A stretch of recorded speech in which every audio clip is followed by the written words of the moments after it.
আমার মনে হয়েছে যে শহীদ পরিবারের প্রতি তার উদাসীনতা উন্নাসিকতা, নইলে কেউ এরকম অপরাধ করে 25 লক্ষ টাকা কমিশন দেওয়ার পরে তাদেরকে 2 লক্ষ টাকা দিয়েছে, 5 লক্ষ টাকা আহতদের দেওয়ার কথা বলেছে, 15,000 টাকা দিয়েছে। আপনি ভাবতে পারেন যার উপরে দাঁড়িয়ে বাৎসরিক ডিম্বাদ উৎসবে পরিণত করেছে, সেই যারা আত্মবলিদান দিলেন তাদের প্রতি এই অবিচার, তাও একটা কমিশনের রেকমেন্ডেশন, এটা ছাড়া আপনি কি বলবেন? তো অপরাধ। প্রতারণা সম্রাজ্ঞী মমতা বন্দ্যোপাধ্যায়ের মুকুটে যোগ হলো নতুন পালক। যে আন্দোলনকে পুঁজি করে তাঁর উত্থান, সেই 21 জুলাইয়ের শহীদদের পরিবারের সঙ্গেও প্রতারণা করেছেন তিনি। 21 জুলাই নিয়ে কমিশনের রিপোর্ট প্রকাশ করে বিধানসভায় এমনটাই জানালেন মুখ্যমন্ত্রী শুভেন্দু অধিকারী। তিনি জানিয়েছেন, 21 জুলাই কমিশনের রিপোর্টে ওই ঘটনায় নিহতদের পরিবারকে 25 লক্ষ টাকা দেওয়ার সুপারিশ থাকলেও মমতা বন্দ্যোপাধ্যায় সরকার দিয়েছে মাত্র 2 লক্ষ টাকা করে।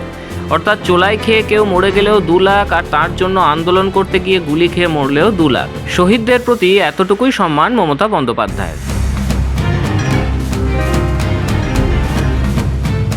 2011 সালের নভেম্বরে অবসরপ্রাপ্ত বিচারপতি সুশান্ত চট্টোপাধ্যায়ের নেতৃত্বে 21 জুলাই কমিশন গঠন করেন তৎকালীন মুখ্যমন্ত্রী মমতা বন্দ্যোপাধ্যায়।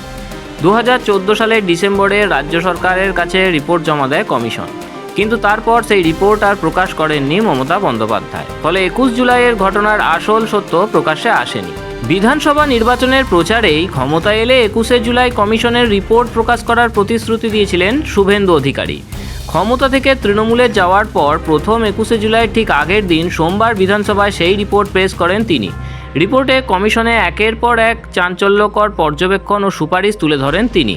সবথেকে বড় কথা হলো, যার নেতৃত্বে সেদিন মহাকরঞ্চল আন্দোলন হয়েছিল, তৎকালীন যুব কংগ্রেস নেত্রী মমতা বন্দ্যোপাধ্যায়কেই জিজ্ঞাসাবাদ করেনি কমিশন। সবচেয়ে বড় যিনি সাক্ষী হিসেবে নিজেকে দাবি করেন, প্রাক্তন মুখ্যমন্ত্রী মমতা বন্দ্যোপাধ্যায়কে কমিশন ডাকার প্রয়োজন মনে করেনি। হয়তো আলাদা করে বলে দিয়েছিলেন যে আমাকে ডাকবেন না। এমনকি 21 জুলাই গুলি চালানোর জন্য মমতা বন্দ্যোপাধ্যায় যাকে লাগাতার দায়ী করে এসেছেন, সেই তৎকালীন স্বরাষ্ট্র সচিব মনীশ গুপ্তকে নিজের মন্ত্রিসভায় জায়গা দেন তিনি।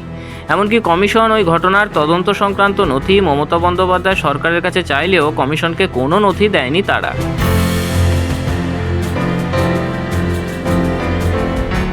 মহাকরণ থেকে সমস্ত প্রাসঙ্গিক নথিপত্র কেন পাওয়া যাচ্ছে না তা গ্রহণযোগ্য বলে মনে করা হয়নি। তখনকার মুখ্যমন্ত্রী কে ছিলেন? যিনি কালকে কালীঘাট তৃণমূলের কর্মসূচিতে হয়তো যাবেন। তিনি তথ্য সরবরাহ করেননি, তিনি একটাও নথি দেননি, কারণ ওনার পাওয়ার মিনিস্টার ফেঁসে যাওয়ার প্রভূত সম্ভাবনা ছিল। শুধু কি তাই, কমিশন তার রিপোর্টে ওই দিনের ঘটনায় নিহতদের শহীদ বলা যেতে পারে বলে উল্লেখ করে নিহতদের পরিবারকে 25 লক্ষ ও আহতদের 5 লক্ষ টাকা করে ক্ষতিপূরণ দিতে সুপারিশ করেছিল। কিন্তু মমতা বন্দ্যোপাধ্যায় সরকার নিহতদের পরিবারকে 2 লক্ষ ও আহতদের 15,000 টাকা করে ক্ষতিপূরণ দিয়েছিলেন। অর্থাৎ তার জন্য গুলি খেয়ে নিহত শহীদদের ক্ষতিপূরণের টাকাও লুট করেছে পিসি ভাইপো।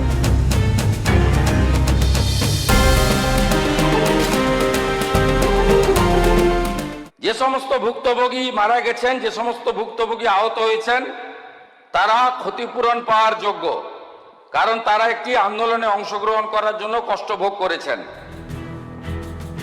শুভেন্দুবাবু জানিয়েছেন, 21 জুলাইয়ে শহীদদের পরিবারের পাশে রয়েছে তাঁর সরকার। পরিবারের সদস্যরা চাইলে নতুন করে এফআইআর দায়ের করতে পারবেন, নতুন করে সুপারিশ হবে তদন্ত, এমনকি কমিশনের সুপারিশ মতো ক্ষতিপূরণের আবেদনও করতে পারবে নিহতদের পরিবারগুলি।